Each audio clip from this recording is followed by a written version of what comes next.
bonjour, très heureux de vous retrouver pour ce journal de la CAN. Et aujourd'hui, un journal particulier. Pourquoi? Parce que nous sommes à 24 heures du derby de l'Ouest dans cette Coupe d'Afrique des Nations entre le Sénégal, les Lions du Sénégal et le Sili national de Guinée-Conakry. Nous allons beaucoup parler de ce match-là et nous allons revenir sur les matchs du jour d'aujourd'hui que vous allez suivre cet après-midi avec le pays hôte qui est le Cameroun. On va aussi parler de marketing avec l'image des Lions. À tout à l'heure. Mesdames et messieurs, comme je viens de vous le dire, à 24 heures de ce match important, le derby de l'Ouest, les deux équipes visent la première place du groupe et pourquoi pas aussi la qualification. Et même ce matin, on a eu droit à une conférence de presse entre les deux entraîneurs, Kaba Diawara et Aliou Cissé. Et là, les deux entraîneurs sont revenus sur l'importance de ce match. Je vous propose d'écouter Aliou Cissé. Moi, personnellement, je ne suis pas non plus omnibulé sur ce match face à la Guinée, même si on a envie de le gagner. On fera tout ce qu'il faut pour le gagner. Mais j'ai envie de dire que si c'était la Malawi, on sera dans le même dispositif, on sera dans les mêmes options, c'est-à-dire gagner. Que ce soit la Guinée, que ce soit le Malawi, que ce soit d'autres équipes qui vont arriver. Nous, notre philosophie, notre envie, c'est chaque match les aborder pour essayer de faire le meilleur résultat possible. Après, il y a des réalités. Hein. Vous savez, entre la France et la Belgique, vous avez bien vu la rivalité qu'il y a, la France et l'Angleterre et l'Écosse, etc. Ça arrive, c'est parce que c'est des pays frontaliers. Si c'était la Guinée-Bissau, ça aurait été pareil. Si c'était le Mali, ça va être pareil. Mais je crois que ces jeunes-là, même moi, on est encore jeunes. Nous, on n'est pas encore l'ère de la colonisation. On est l'ère de l'après-colonisation. Donc, il y a beaucoup de choses qu'on ne maîtrise pas. C'est pour cela que je pense que cette rivalité, elle a toujours été là.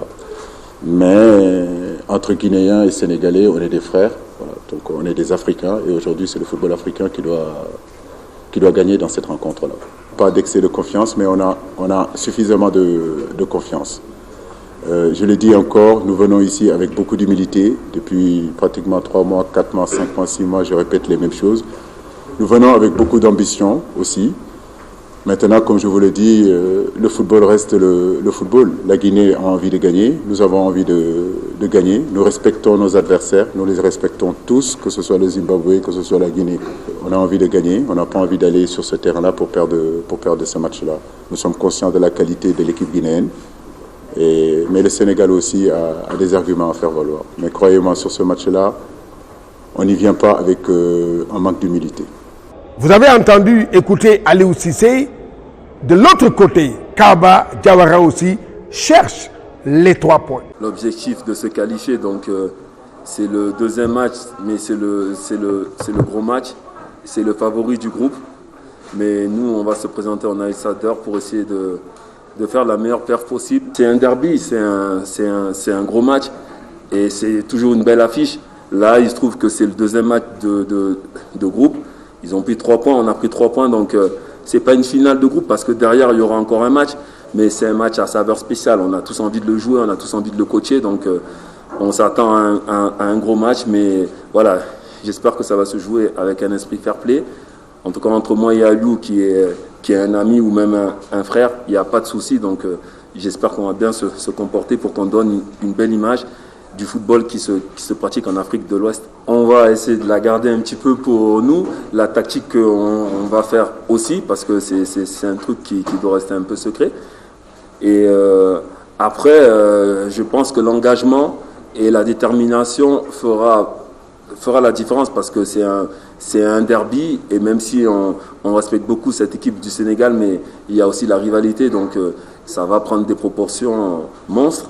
Mais bon, il faut rester focus et bien se préparer, mentalement surtout. Mesdames et messieurs, comme vous le voyez, ce derby, ou bien les matchs de la CAN donc sont entachés par les cas Covid. Oui, c'est évidemment. Et du côté des Lions du Sénégal, vous savez, le vice-capitaine, il s'agit de Ghana, est testé positif, il ne jouera pas le match. Il y a beaucoup de cas de Covid au sein des Lions du Sénégal. Aliou Cissé. Moi, je crois que cette pandémie, l'équipe du Sénégal, en tout cas, nous la subissons vraiment en plein fouet. J'ai envie de dire que pratiquement nos gros joueurs sont affectés par ce Covid-là. Jo l'a dit, on a choisi aussi 28 joueurs. Aujourd'hui, il y a plusieurs compositions probables. Tout étonnant, c'est qu'effectivement on est déséquilibré du fait qu'il y a beaucoup d'absences. Mais comme je le dis, j'ai à ma possession aujourd'hui 28 joueurs capables de pallier aux absences. Nous avons bien travaillé, l'esprit est là, l'état d'esprit est là, la confiance est là. Nous espérons récupérer encore 3 joueurs qui sont Nampalys Mendy, Saliou Ciss et Pape Matar Sarr. Il nous reste encore à Dakar Bamba Dieng. On espère qu'il reviendra rapidement. C'est des moments compliqués, je ne le dirai jamais assez. Nous, le Sénégal, nous le vivons vraiment. C'est des moments très compliqués, voilà, du fait qu'on n'a pas l'ensemble de notre effectif apte. Mais je le dis, on a de très bons joueurs aujourd'hui capables de pallier à ces absences-là.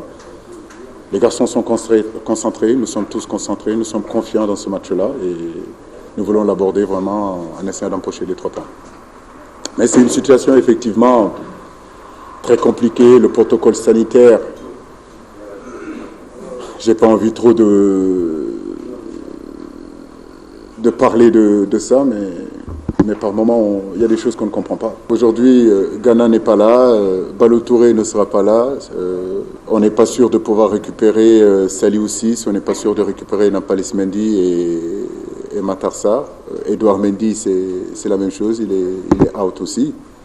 Kalidou Koulibaly, on en a déjà parlé, mais comme je vous l'ai dit, on a plusieurs options aujourd'hui dans notre groupe, même si effectivement notre groupe reste vraiment grandement touché et déséquilibré. Mais je crois que les garçons qui sont là aujourd'hui, ils sont en forme et ils sont prêts en tout cas à aborder ce match-là et avoir à l'esprit vraiment une seule chose, c'est-à-dire empocher les 3 points. J'ai un groupe où aujourd'hui j'ai 5 ou 6 ou 7 joueurs capables d'être capitaines. Je ne vous le cache pas, aujourd'hui, Koulibaly n'est pas là, il n'est pas capitaine. Ghana a su le supplier. Et après Ghana, Sadio portera ce brassard, en tout cas pour le match contre la Guinée. Du côté des Guinéens, on peut se frotter les mains. Pourquoi? Parce qu'il n'y a pas de cas de Covid. C'est ce qu'a déclaré donc le coach Kaba Diawara. Les tests qui ont été négatifs maintenant, donc on a des joueurs qui sont de retour. Et donc on a presque l'effectif au complet. Mais comme je dis, c'est une CAN spéciale, donc il faut toujours faire attention. C'est pour ça qu'on dit aux joueurs de continuer à mettre les masques, à respecter les barrières. Et on essaie de s'y tenir aussi, nous aussi, staff. Donc voilà, on a presque l'effectif au complet. On va essayer de bien se préparer pour aborder ce grand derby.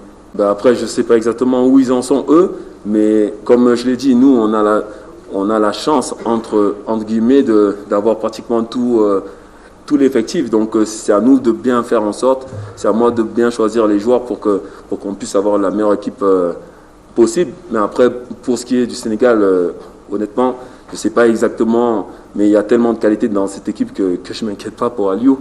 Il y aura 11 joueurs sur la pelouse, ça c'est sûr. Les matchs du jour, aujourd'hui, le pays hôte, le Cameroun, oui, va chercher sa qualification face à l'Éthiopie. Il y a d'autres matchs. Présentation. Après une première journée assez mitigée en termes de résultats et de jeux décevants, où les équipes ont marqué 12 buts en 12 rencontres, soit un ratio de 1 but par match, ces équipes s'apprêtent à redorer le blason pour répondre à l'attente des supporters et amateurs et montrer également que cette Coupe d'Afrique des Nations regorge beaucoup de potentiel malgré la pandémie de Covid-19 qui s'est invitée. Comme lors de la première journée, le pays hôte Cameroun va ouvrir le bal. Les coéquipiers de Vincent Aboubakar, jusque-là meilleur buteur du du tournoi vont défier les Walia d'Éthiopie, battus dimanche dernier par les Requins Bleus. Match prévu ce jeudi à partir de 16h. Vainqueur de cette Coupe d'Afrique des Nations en 1962, l'Éthiopie aura en face un adversaire plus coriace que le Cap-Vert. Va sans doute compter sur son public pour décrocher son billet pour les huitièmes de finale dès la deuxième journée, avant même d'en découdre pour son dernier match avec le Cap-Vert. D'ailleurs, les poulains de Pedro Burito, deuxième derrière le Cameroun, essayeront d'enchaîner une deuxième victoire d'affilée face au Burkina Faso de Bertrand Traoré qui, en cas de contre-performance, aura du mal à sortir de son groupe. Les Burkinabés étaient absents lors de la dernière Coupe d'Afrique des Nations en Égypte, après une troisième place en 2017 au Gabon, Cap-Vert-Burkina. Une belle affiche prévue également ce jeudi à partir de 19h, c'est pour tirer les rideaux de la deuxième journée dans le groupe A. Mesdames et messieurs, on va parler de marketing, l'image des Lions du Sénégal. Vous savez, depuis notre arrivée à Yaoundé et à Bafoussam, il est difficile de trouver un maillot des Lions du Sénégal ou bien un drapelet ou bien un drapeau du Sénégal. Et cette affaire dérange un peu les supporters, ceux qui veulent supporter les Lions. C'est pourquoi nous sommes allés à la rencontre du président de la commission marketing de la Fédération sénégalaise de football, Louis Lamotte, est notre invité. Il faut dire que cette compétition se déroule dans un contexte un peu particulier, qui fait qu'il n'est pas souhaitable qu'il y ait beaucoup de monde et que les mesures sanitaires mises en place font que l'affluence populaire n'est pas de la partie. Mais comme vous le savez, des événements comme cela se vendent bien avant leur déroulé. Et je crois que vous l'avez suivi avec nous, que pas mal de partenaires sont venus se joindre à l'équipe pour participer un peu au soutien aux Lions pour cette édition. Ils sont avec nous dans le cadre de contrats qui ont été scellés et nous faisons tout pour qu'effectivement ils puissent, malgré les contraintes liées au contexte que je viens de citer, donc parviennent à activer un peu et à participer à la fête, sachant que de toute façon l'image des Lions est telle que l'association peut souvent être productive. Et de ce point de vue, les choses se passent bien, même si on n'a pas eu le recul et le temps nécessaire pour exploiter toutes les opportunités qui étaient à notre portée, compte tenu de ce que le comité exécutif a été mis en place à CETA et nous n'avons pris service qu'à la dernière semaine. Pour cette édition, c'est loupé, il faut le dire. Nous n'avons pas eu le temps de vraiment travailler dessus, mais je peux vous garantir que dans la perspective des derniers matchs barrage de la Coupe du Monde et surtout dans la perspective de la Coupe du Monde si nous sommes qualifiés, l'environnement marketing va fortement changer. Le merchandising peut-être sera un peu plus poussé avec de nouvelles lignes maillots Puma et il y aura une démarche de ce point de vue qui sera beaucoup plus agressive et qui permettra au public de pouvoir acquérir à moindre coût tout ce qui est marchandises liées au Lion, que ce soit les maillots, les autres accessoires. Donc on y travaille déjà et je crois qu'à la sortie de la CAN, on verra que le Sénégal vraiment aura pris l'option vraiment de mettre l'accent sur le merchandising. Puisqu'il faut vous rappeler que nous avons des objectifs de recettes marketing, donc de 7 milliards d'ici à la Coupe du Monde, et qu'il faut certainement mettre les bouchées doubles à tous les niveaux pour pouvoir réaliser en tout cas ces objectifs de recettes, tout en permettant aux Sénégalais d'être au goût et aux couleurs de son équipe sans trop débourser. Bon, il y a pas mal de préalables, d'assainissement du marché, de mesures juridiques à mettre en place pour combattre un peu la contrefaçon et tout ça. Mais on aura le temps de mettre en place tout cela dans la perspective de la Coupe du Monde si Dieu nous donne la possibilité d'y participer. Je dis focus sur la CAN. C'est vrai que la valeur marchande du Sénégal ne sera ce qu'elle devra être que si on fait une bonne CAN. Bon, il ne faut pas s'en cacher, je vous l'ai toujours dit à vous, que l'objectif légitime ne peut être que gagner la Coupe. Maintenant, je sais que ce n'est pas des choses qu'on décrète, mais il faut s'organiser, il faut se battre dans cette perspective. Toutes les équipes qui sont présentes rêvent de ça. Pourquoi nous, on s'intéresserait ce rêve? D'autant, je pense qu'on en a les moyens. Donc voilà, on est un peu dans cette dynamique-là, de pouvoir faire une bonne CAN pour pouvoir faire demain une bonne Coupe du Monde.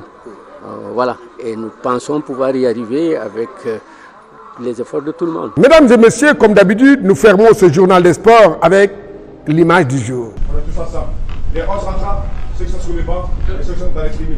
Tout le monde veut jouer. Aujourd'hui, on défend le pilote du Mali. On défend aussi les de nos familles, nos proches, nos amis, nos enfants, tout le monde. Et aujourd'hui, je veux voir une équipe qui joue ensemble, solidaire, courageuse, valeureuse. Les mecs, n'oubliez pas la station au Mali. N'oubliez pas la station au Mali.